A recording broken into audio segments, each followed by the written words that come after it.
So, hello everyone, welcome back to our YouTube channel Study Warriors. Today, myself Anup, I am going to discuss the Indian Geography Part 2. I have already made a lecture on the Indian Geography Part 1. So, today we will discuss about one of the major geographical features of India, that is physiography. India is divided into 5 physiography divisions. So, first one is the Himalayas, second the Greater Plains, third one is the Peninsular, fourth one is the coastals, and fifth one is the islands. Okay, so India is having this made 5 physiographies. Today we will discuss a detail about the Himalayas, how they are formed, how they affect the Indian climate, how they are benefited in the various field, or you can say how India gets benefit from the Himalayas. So we will discuss a lot about them. So let's start with how what are the Himalayas. Okay, so the Himalayas are the youngest. Okay, they are the youngest mountain in the world. They always decreases with the 10 to 12 meter in height every year. They are the loftiest, means they are a long range mountain, and they are the mightiest, means they are having forest and then many tourist places in their foothills. So they are also the mightiest mountain in the world, and a beautiful gift from our nature is the Himalayas. Okay, they are about 2400 kilometer from the Indus Gorge to the Brahmaputra Gorge to the west, east to west. Okay, from the top of the Indian, means from the Jammu Kashmir to the Arunachal Pradesh, 2400 kilometer. Okay, 2400 kilometer. What? So here I have written gorge. So what is gorge? Gorge is basically the valley along with a river stream flowing. Okay, और you can see the steeps of the rocks. Steep rocks होते हैं, उनके along कोई stream बहती हो. जैसे घाटी के दो घाटियों के बीच से एक पानी का स्ट्रीम बहता है ना, तो उस स्ट्रीम को हम इंग्लिश में गॉर्ज कहते हैं, या फिर एक सिनोनिम है. ओके, वैली का एक सिनोनिम आप कह सकते हैं. तो ब्रह्मपुत्र गॉर्ज तक है. विड्थ है 500 किलोमीटर इन जम्मू कश्मीर. ओके, जब जम्मू कश्मीर में 500 किलोमीटर होता है. ओके, 500 किलोमीटर इनकी विड्थ है, यानी चौड़ाई. एंड 200 किलोमीटर ग्रेजुअली डिक्रीज होते रहते हैं जैसे जैसे हम जैसे जैसे हम ईस्ट में बढ़ते जाते हैं. ओके, जैसे जैसे अरुणाचल प्रदेश, सिक्किम, इन सब में जाते हैं तो 200 किलोमीटर इनकी चौड़ाई हो जाती है, विड्थ. ओके, अब सदर्न बाउंड्री जो फुट हिल्स हैं शिवालिका, और जो नॉर्दर्न बाउंड्री है बेसिकली थोड़ा हिमालय का जो पार्ट है वो तिब्बत के साइड भी चला जाता है, क्योंकि माउंटेन्स ऐसे होते हैं तो ऐसे तिब्बत के साइड भी चला जाता है. तो ये इंडिया समझ लीजिए, ये इंडिया और ये तिब्बत. तो जो नॉर्दर्न पॉइंट है, नॉर्दर्न बाउंड्री आप बोल सकते हो, वो ग्रेट तिब्बतियन प्लेटू से, ग्रेट तिब्बत का जो प्लेट्यू है, हम बोल सकते हैं जो तिब्बत की पठार है वहाँ पे जाके मिली हुई है. प्लेट्यू को हम हिंदी में पठार बोलते हैं. ओके, आप हिंदी टर्मिनोलॉजी भी मैं यूज़ कर रहा हूँ, क्योंकि अगर कोई हिंदी मीडियम का बच्चा देख रहा है तो उसके भी समझ में आए. इंग्लिश में तो आपको सबको मालूम है, प्लेटो को पठार बोलते हैं, आइलैंड को तो बेसिकली सब द्वीप. ओके, तो ये सब हिंदी टर्मिनोलॉजी में यूज़ करते जाऊँगा ताकि सभी को समझ में आए. तो इंडिया में नॉर्दर्न बाउंड्री जो रहता है तिब्बत की पठार यानी प्लेटू से जुड़ा रहता है. हिमालय में कुल 21 पीक है. ये आपको ये फिगर याद करने पड़ेंगे. There are total 21 peaks above 800 metre and 40 peaks above 7500 metre. Okay, and majorly they are in greater and lesser Himalayas. Greater lesser के बारे में हम आगे डिस्कस करेंगे. ओके, अब हिमालय कैसे बना. बेसिकली क्या था, जो अफ्रीका कॉन्टिनेंट था, तो वहाँ से जब एक बड़ा सा लैंड मास ब्रोक हुआ, तो when the land mass broke from the Africa, जब वहाँ से टूटा, तो जो पैंगा था, Pangaea was a single continent. Okay, Gondwana था, Gondwana was a single continent, broke into Pangaea, Africa, north and Europe.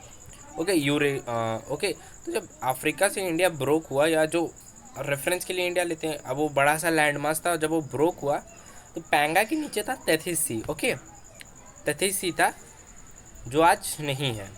अब मेडिटेरियन सी उसका एक कह सकते हो अंश है जो बच गया, मेडिटेरियन सी. तो पहले वहाँ पे जो सी थी तैथिस सी, तो जब ये बड़ा सा लैंड मास पैंगा कॉन्टिनेंट से टकराया, व्हेन दे कोलाइडेड, तो Himalayas were formed and the Tethys sea नीचे चला गया. Tethys sea disappeared and above that greater Himalayas were formed. ऐसे हिमालय का फॉर्मेशन हुआ। And they are the youngest, ये आपको याद रखना पड़ेगा। न्यूली फॉर्म्ड आप बोल सकते हैं, they are the newly formed mountains in the world. So अब पीक्स के बारे में हम यहाँ पे पढ़े 8,000, और आपको कुछ मेजर पीक्स हिमालयस के याद करने पड़ेंगे। थ्रू आउट द वर्ल्ड में जितने माउंटेन्स है, एंडीज़ रेंज हो गया, ये सब जो मेजर मेजर माउंटेन्स है, एंडीज़, हिमालयाज़, तो इनके जो पीक्स हैं, हाईएस्ट पीक को आपको याद रखना पड़ेगा। टॉप 10 हाईएस्ट पीक आपको याद रखना है। इंडिया का हाईएस्ट पीक तो आपको याद रखना है, K2 है, Godwin Austen, 8,611 metre with figures, okay. और जो माउंट एवरेस्ट है, वर्ल्ड का पीक 8,848 मीटर, ओके। तो मैं लेके आया हूँ टेबल, माउंट एवरेस्ट देख लीजिए। इसमें K2 का नहीं दिया तो मैं नीचे K2 का लिख देता हूँ। K2 का है 8,611 मीटर, जो कि इंडिया में है, ओके, इंडिया में है, ओके। K2 है। गॉडविन यूनिवर्सिटी, या इसको काराकोरम भी बोलते हैं, काराकोरम पीक बोलते हैं।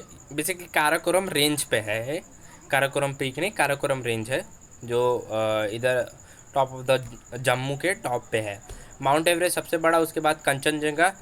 आपको माउंट एवरेस्ट याद रहना है, कंचनजंगा रहना है, अन्नपूर्णा याद रखना है, नंदा देवी, ओके, नंदा देवी, और बस हाँ, इतने मेजर है। कामेट भी आप याद कर सकते हो। बेसिकली आपको याद होनी चाहिए जो 8,000 के ऊपर जितने भी पीक्स हैं। नंगा पर्वत भी हो गया, और धौलागिरी मेन है, पर उतना नहीं पूछा जितना कंचनजंगा।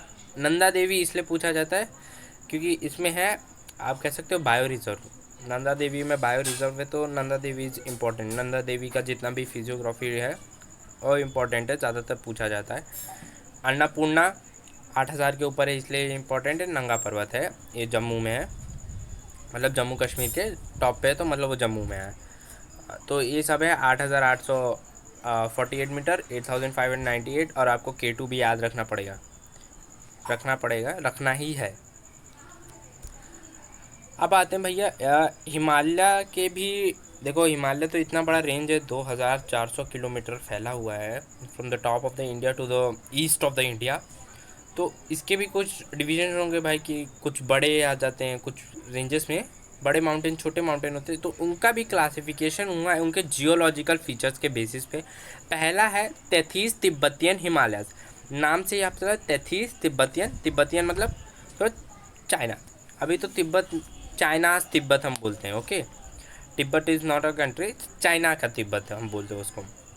अब देखो, इनकी जो विड्थ है, जो तिब्बतियन हिमालयस हैं, वो 40 किलोमीटर विड्थ रहते हैं, और altitude varies from 3,000 to 4,300 metre. ज़्यादा बड़े नहीं होते हैं, क्योंकि ऐसे ऐसे माउंटेन्स में, इधर इंडिया और इधर तिब्बत में ऐसे छोटे होते हैं, बीच में ऐसे बड़े बड़े हिमालयस आते हैं ना, तो इसकी वजह से इनके एल्टीट्यूड्स और विड्थ थोड़ी छोटी है। Highly fossiliferous rock ranging in age of earliest, इसका मतलब क्या होता है? हाईली फॉसिलिफरस मतलब 33 सी। अब सी के अंदर देखो, वेजिटेशन तो होगा ही, फ्लोरा फौना होगा ही, उसके अंदर मछलियाँ होंगी। तो हाईली फॉसिलिफरस का मतलब, जब हिमालयास बने तो जो फ्लोरा या फौना जो डेड होते गए, तो फॉसिल मतलब छाप छोड़ जाना रहता है, यानी कि जैसे डायनासोरस के फॉसिल्स कहीं पाए जाते हैं, उनकी थोड़ी थोड़ी अंश पाए जाते हैं, तो फॉसिलिफरस का मतलब वही है। तो ये जो माउंटेन रेंज है हिमालय का, तैतीस या तिब्बतियन, जो ये भाग है, ओके, इसमें हाईली फॉसिलिफरस मतलब यहाँ पे जो पहले पेड़ पौधे थे उनके अंश बहुत ज़्यादा पाए जाते हैं, और यहाँ पे मिनरल्स भी, रिच मिनरल्स पाए जाते हैं इस रेंज में। थोड़े बहुत लेसर या लोअर में भी, आई थिंक शिवालिका में भी पाए जाते हैं, बट ये हाईली फॉसिलिफरस है, यहाँ पे बहुत सारे अंश, okay, because it is earliest. Mountain जब फॉर्म होता है तो कहीं ना कहीं से फॉर्म होता है, ओके। तो सबसे पहले जब माउंटेन बनना शुरू किया, तो यहाँ पे जितने भी फ्लोरा फौना है, यहाँ पे सब दब के मर गए, ओके। इसलिए हाईली फॉसिलिफरस है, यहाँ पे पाए जाते हैं छाप, फॉसिल्स, वेरियस फ्लोरा और फौना के, ओके। अब आता है भाई इनर या greater Himalayas. What are the inner and greater Himalayas? It is the northern most line of the high ranges, okay. So जो टॉप पे होते हैं ना, टॉप माउंटेन्स, ये वाले, जहाँ पे mount Everest, Kanchenjunga, high peaks जहाँ पाए जाते हैं, पीक्स जहाँ हाई रहते हैं, वहाँ पे पाए जाते हैं। Northern most line high ranges over 6,000 metre है, ओके, इट्स 6000 मीटर, 6000 मीटर है। 6000 metre in altitude, covered with snow throughout the year, क्योंकि हाई पीक है तो टेम्परेचर ऑब्वियसली बात है लो, तो they are covered with the snow crystalline rocks, यानी crystalline मतलब टफ रॉक्स होते हैं और 50 किलोमीटर वाइड में होते हैं। ओके, ग्रेटर हिमालयस का सबसे मेन फीचर है कि यहाँ पे हाईएस्ट पीक पाए जाते हैं और कुछ नहीं। ओके, तिब्बत का है कि यहाँ पे हाईली फॉसिलिफोरस रॉक रेंजिंग है, क्योंकि ये सबसे पहले बना हुआ है। ओके, मतलब जब शुरुआत हुई तो ये सबसे पहले बने, फिर बाद में उठते गए उठ गए फोल्ड माउंटेन में। ओके, द अब आते हैं लेसर है हिमालय। आप हिंदी में पढ़ते होंगे तो ये होता है हिमालय या फिर हिमाद्री, हिमाचल और शिवालिक, ये 3 पार्ट होते हैं। इसको हम हिमाद्री बोलते हैं, इसको हम हिमाचल बोलते हैं। ओके, और जो हम अगला पढ़ेंगे उसको शिवालिक बोलते हैं। ओके, तो ये था लेसर हिमालयस का। क्या फीचर है कि भाई Himalaya consist with the middle ranges and is closely related to the inner Himalayas. Okay, थोड़े बहुत इनर हिमालय से लोग रिलेटेड रहते हैं, जुड़े रहते हैं, और 60 to 80 किलोमीटर। और इसके इम्पॉर्टेंट रेंजेस आ जाते हैं Pir Panjal, Dhauladhar, stretching from Jammu Kashmir to Himachal Pradesh. ये दोनों बहुत मेन रेंजेस है, पीर पुंजल और धौलाद्रे। ओके, धौलधरे या धौलाद्रे जो भी आप प्रोनाउंस करना चाहते हो। पीर पुंजल आपको स्पेलिंग और इनके रेंज के नाम याद रखने पड़ेंगे। Okay, stretching from Jammu Kashmir to Himachal Pradesh. और यहाँ पे अनफॉसिलिफरस मतलब यहाँ पे उतना नहीं पाया जाता है फ्लोरा फौना के फॉसिल्स। ओके, अब नेक्स्ट स्लाइड पे चलते हैं विद आउटर और सब हिमालयस। अब ये it represent autochthonous foot hills of Shivaliks. Okay, अब जो फुट हिल्स होते हैं, यानी कि जैसे आप हिली एरियाज़ में जाते हो तो वो जितने भी hilly areas, Kullu Manali, Shimla and that Himachal के जितने भी, हिमाचल उत्तराखंड के जितने भी हिली एरियाज़ हैं वो सब शिवालिक रेंज में आते हैं। ओके, और entirely made up of folded mountains, एकदम से फोल्डेड माउंटेन्स है, इसलिए यहाँ पे फोल्डेड रहते हैं। तो भाई जगह यहाँ पे बीच बीच में लोग बस गए हैं। Okay, these are the poorly, यहाँ पे तो कुछ पाया ही नहीं जाता भाई फॉसिलिफोरस, यानी कि ये समझ लो सबसे पहले तिब्बत फॉर्म हुआ होगा, ऐसे अंदाज़ा लगा सकते हो। और ये जितने भी सब डिविजन्स है ना, तो ये जो माउंटेन फॉर्म हुआ, ये जो ऐसे ऐसे माउंटेन ऐसे फॉर्म हुआ, ये लॉन्गिट्यूडनल में, ओके सॉरी ये तो लैटिट्यूडनल हो गया। आप ऐसे कर सकते हो कि ऐसे जो लॉन्गिट्यूडनल या थोड़ा बहुत ऐसे भी होते होंगे। ओके, इसलिए इसको लॉन्गिट्यूडनल जियोलॉजिकल बेसिस, तो ऐसे भी डिवाइड किया है और ऐसे भी डिवाइड किया है, तो लॉन्गिट्यूडनल बेसिस पे ये सब डिवीजन हुआ है। ओके, इन चारों का तो रिप्रेजेंटेड, ये मैंने बोल दिया। This makes continuous chain. अब देखो Shivalik is the continuous chain, ये इनका जो रेंज है वो 2400 किलोमीटर का है और having the weight of 10 to 20 kilometre, यानी कि इंडस गॉर्ज से लेके ब्रह्मपुत्र गॉर्ज तक फैले हुए हैं। ओके, तो जो दार्जिलिंग और जो ये टी की खेती होती है ना, तो ये शिवालिक के फुट हिल्स में होती है। ओके ओके, तो ये हिली एरियाज जो रहते हैं, आप जहाँ विजिट करते हैं, ये सब ये शिवालिक रेंज के अंडर में आते हैं। ओके, अब देखो हिमालय के पास जियो क्लाइमेटिक, सोशियल, इकोनॉमिक और cultural significance for the people of India, as Himalaya is the one of the you can say mightiest gift of the nature for the people of India, as it affects a lot the climatic, you can say also economic, social, in the medicinal field, in the every field it affects. Okay, हम पढ़ेंगे एक एक करके। Basically there are 11 but I have taken 7 climate defence, source of perennial rivers, and then I think hydroelectricity, and then what I have taken the both minerals. Okay, ये 7 हैं, I think 5 ही हो गए क्या, 3 fertile soil and forest well, sorry I just forgotten. and अलग से जो हैं वो है tourism, and then all that छोटे मोटे चीज़ें हैं वो आप अपने लोअर स्टैंडर्ड्स में पढ़ चुके होंगे 6th-7th में।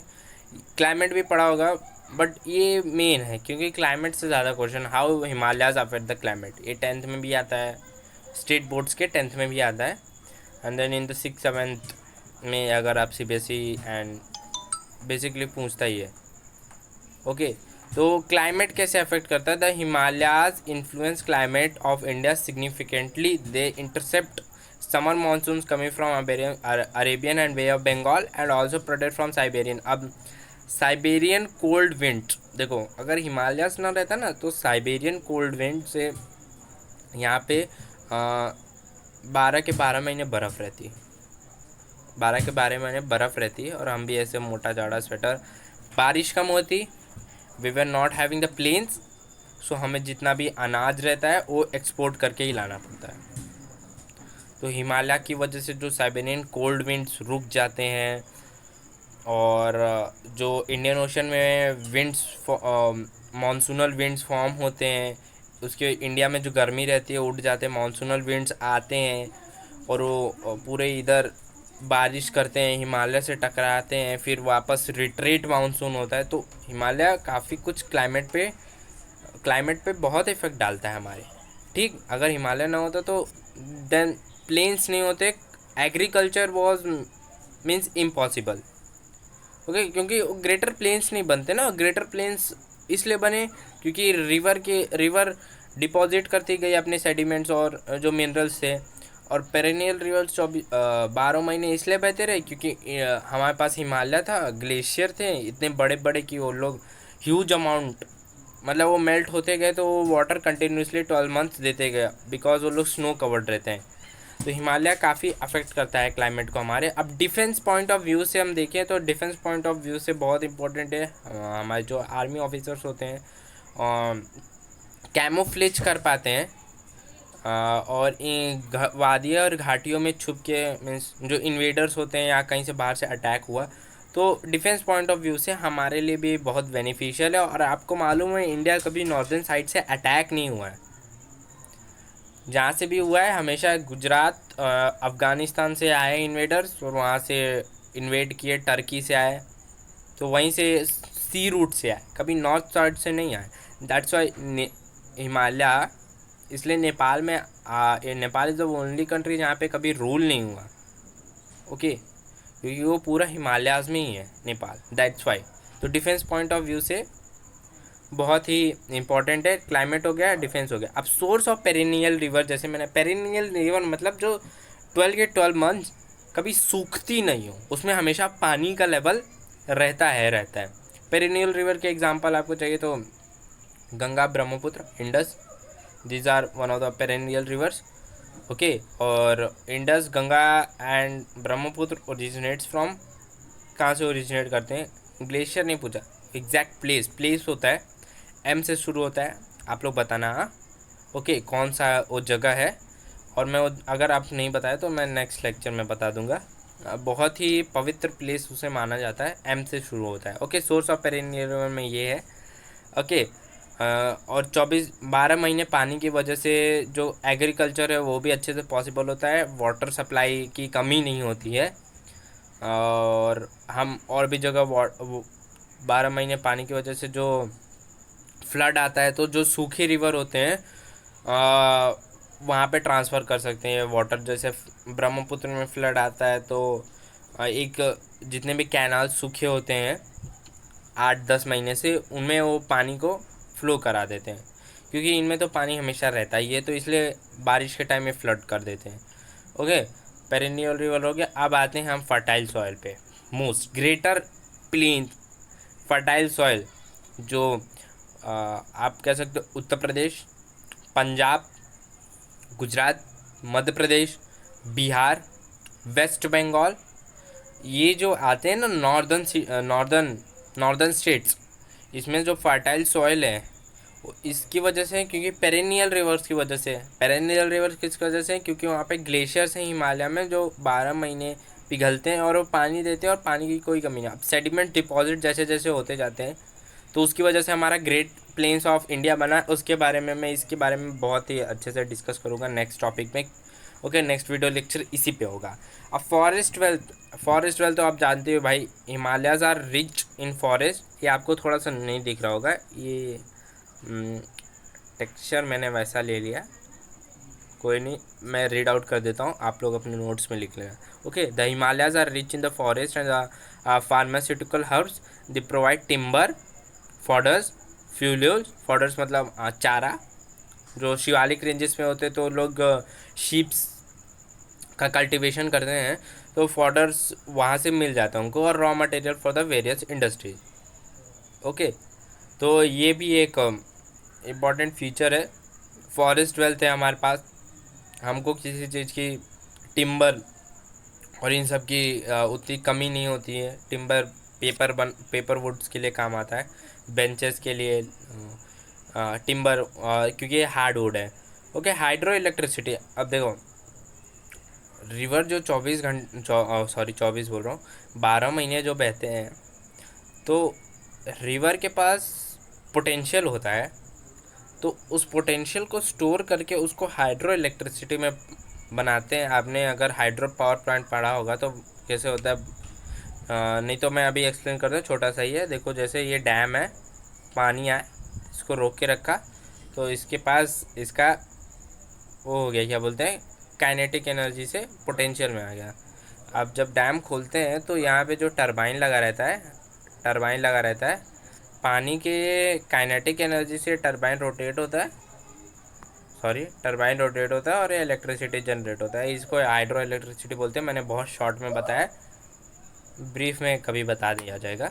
तो Himalayas provide numerous sites for the generation of hydro electricity. Some major plants इसके हैं दुलस्टी, बाकरा नंगल सतलज रिवर पे, तहरी, कोटेश्वर और नतपा झाकरी ऑन सतलज, ये भी सतलज पे, are the some of the major hydro projects in the Himalayas. Okay, तो इन पे हमने बनाए हैं भाई, डैम्स बनाए हैं। डैम्स इसलिए बिल्डअप होते हैं क्योंकि हम लोग हाइड्रो पावर इलेक्ट्रिसिटी को जनरेट कर सकें, और रिवर पानी का फ्लो, क्योंकि पानी ऐसे जब बहता जाएगा तो वेस्ट हो जाता है ना।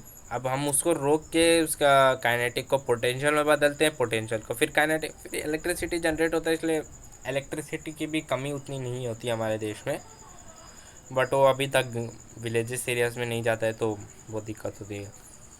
अब मिनरल्स जैसे मैंने बोला, फॉसिलिफेरस थे जो तिब्बत, तैथीस और हायर हिमालय।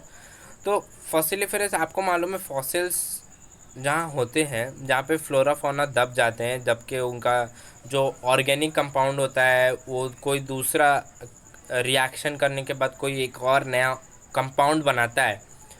तो कार्बन मेजर होता है भाई। कार्बन तो पूरे दुनिया में कार्बन है, हर एक चीज़ कार्बन से रिलेटेड है। तो मिनरल्स कार्बन के साथ रिएक्ट करके फॉसिलिफरस जो रहते हैं वो मिनरल्स बनाते हैं। तो सम ऑफ द मेजर मिनरल्स जो होते हैं कोल, कॉपर, जिंक, निकल, silver, limestone, precious and semi precious stones, gold कह सकते हो आप, लाइमस्टोन, जिप्सम, मैग्नेटाइट और मार्बल। ये होते हैं मिनरल्स, मेजर मिनरल।